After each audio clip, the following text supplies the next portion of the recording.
5:30টার সময় চলে এসেছি ছাদ বাগানে, কারণ গাছে যেহেতু শিউলি ফুল ফুটছে, তো সেই শিউলি ফুলগুলো কিন্তু একটু সকাল সকাল এসে নিলে তবেই কিন্তু একদম টাটকা তাজা ফুলটা পাওয়া যায়। তো সেই জন্য 5:30টার সময় চলে এসেছি, আগে শিউলি ফুলগুলো কুড়িয়ে নেব তার জন্য।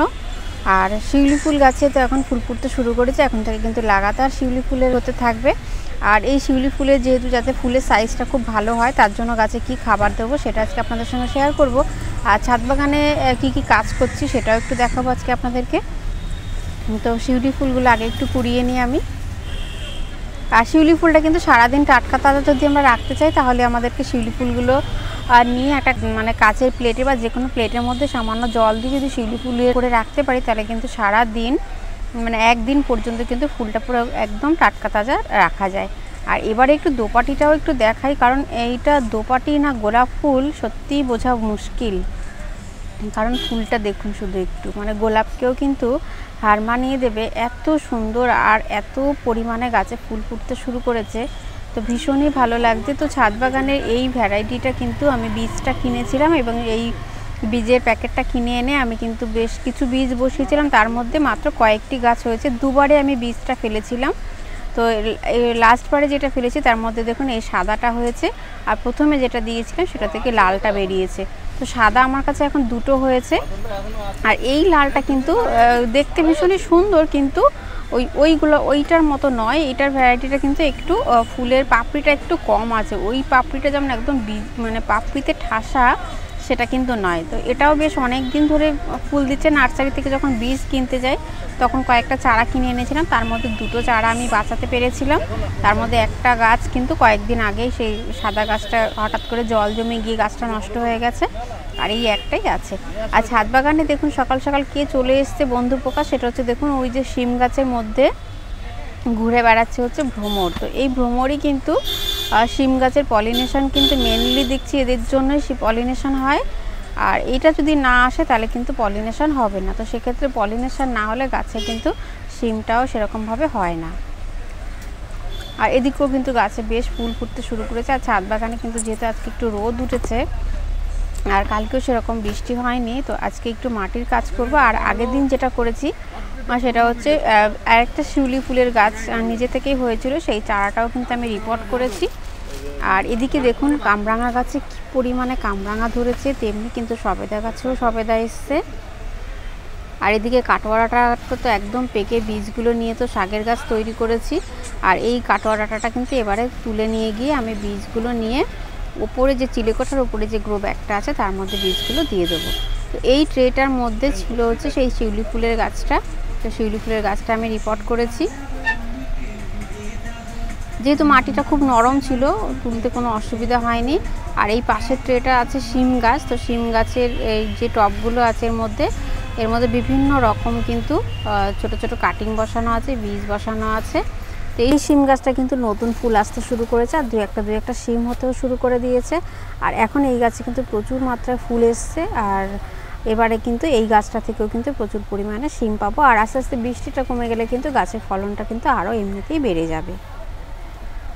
আর এই হচ্ছে সেই শিউলি ফুলের চারাটা, যেটা ওই ট্রের মধ্যে ছিল, সেটা আমি কালকে তুলে বসিয়ে রেখেছিলাম। তো তখন ডগাগুলো একটুখানি হেলে গেছিলো। তো এখন দেখছি এখন একদম ঠিকঠাক আছে। কালকে যেহেতু রিপোর্ট করেছিলাম সকালের দিকে, তো একটু রোদের তাপে গাছটা একটু ঢলে যায়। তো এখন দেখছি গাছটা একদম ঠিকঠাক আছে। আর এই যে এই ট্রেটার মধ্যে ছিল হচ্ছে এই গাছটা, তো এর মধ্যে ছিল অ্যাকচুয়ালি আখের ঝাড়। তো সেই আখের ঝাড় কিন্তু প্রায় 5-6 বছর ধরে একটা জায়গাতেই ছিল। তো এবছর আমি ওই জন্য একদম আখের ঝাড়টা কেটে একদম পরিষ্কার করে দিয়েছি। তো এবারে আমি চলে যাই আমার যে ছাদ বাগানে যে টমেটোর গাছগুলো আছে, সেই টমেটোর গাছগুলো একটু দেখাবো। আর গাছে কি সুন্দর ফুল এসে গেছে।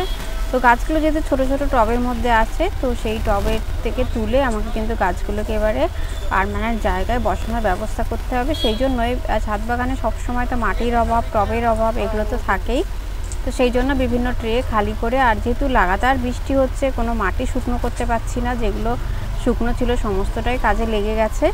সেই জন্য ট্রে কিছু কিছু খালি করে তারপর আমি কিন্তু টমেটো গাছগুলোকে রিপোর্ট করব। তো এখানে দেখুন গাছে কুল কিন্তু বেশ কয়েকটা ধরেছে, প্রচুর ফুল এসেছিলো। তবে সমস্ত কুল থেকে তো এই সময় যেহেতু অফ সিজনে কিন্তু খুব বেশি হবে না। তো যে কয়েকটা কুল যদি থাকে তো সেই কুলগুলো খেতে কিন্তু খুব টেস্টি হবে। এই দেখুন টমেটো গাছে একদম কুড়ি এসে গেছে। তো এইগুলো কিন্তু এখন একটু বড় জায়গায় বসাতে পারলেই, আর বড় জায়গায় বসিয়ে দিয়ে গাছে যদি একটু ঠিকমতো খাবার দিলেই কিন্তু গাছের টমেটোগুলো আশা করছি এবারে টমেটো ধরতে শুরু করবে। আর পুজোটা চলে গেলেই কিন্তু একটু ঠান্ডা ঠান্ডা ভাব চলে আসবে, তাপমাত্রাটা যদি একটু নেমে যায় তাহলে কিন্তু খুব ভালো টমেটো গাছ তৈরি হয়ে যাবে। এখানে দেখুন আলু গাছ বসিয়েছিলাম, তো আলু গাছগুলোকে আমি একদম গাছের গোড়ায় রেখে দিয়েছি, কারণ তো আলু গাছটাও কিন্তু অনেকটা আগে থেকে আমি বসাতে শুরু করে দিয়েছি। রান্নাঘরে যে সমস্ত আলুগুলো থাকে তার মধ্যে যেই আলুগুলোর মধ্যে গাছ বেরোতে শুরু করে দেয় সেইগুলোই বসাই। তো অনেকটা আগে থেকে বসাচ্ছি, তবে টানা বৃষ্টি হলে যাতে জল না জমে সেদিকটা কিন্তু খেয়াল করতে হবে, নাহলে কিন্তু আলু গাছটা ভালোই থাকে। তো এবারে আমি চলে এসেছি গাছে খাবার দেবো। তো গাছে কি খাবার দিচ্ছি চলুন খাবারটা নিয়ে এবার আমি গাছগুলোতে খাবার দিয়ে দেবো অল্প অল্প করে।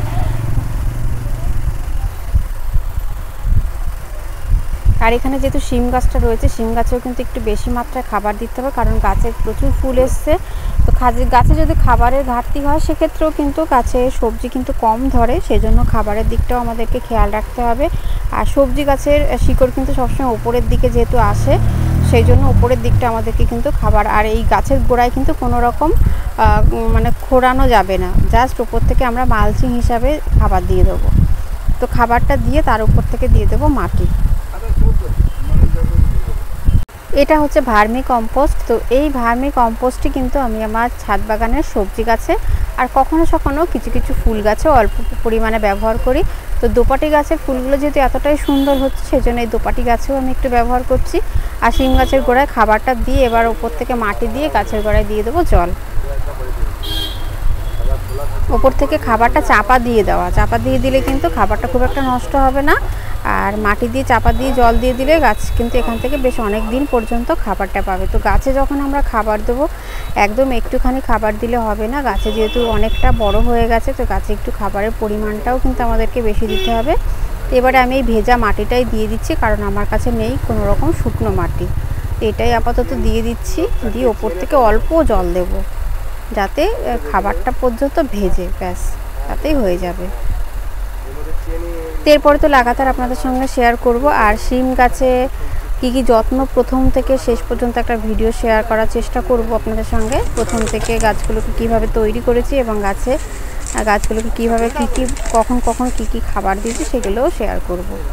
তো এইবার হচ্ছে গাছে দিয়ে দিচ্ছে একটু ভার্মি কম্পোস্ট, কারণ যেহেতু গাছে এখন একটু এনার্জির বেশি দরকার, তাই একটু ভার্মি কম্পোস্ট দিয়ে, এটাতে আর মাটি দেবো না, এটাতে শুধু জল দিয়ে দিলেই কিন্তু হয়ে যাবে।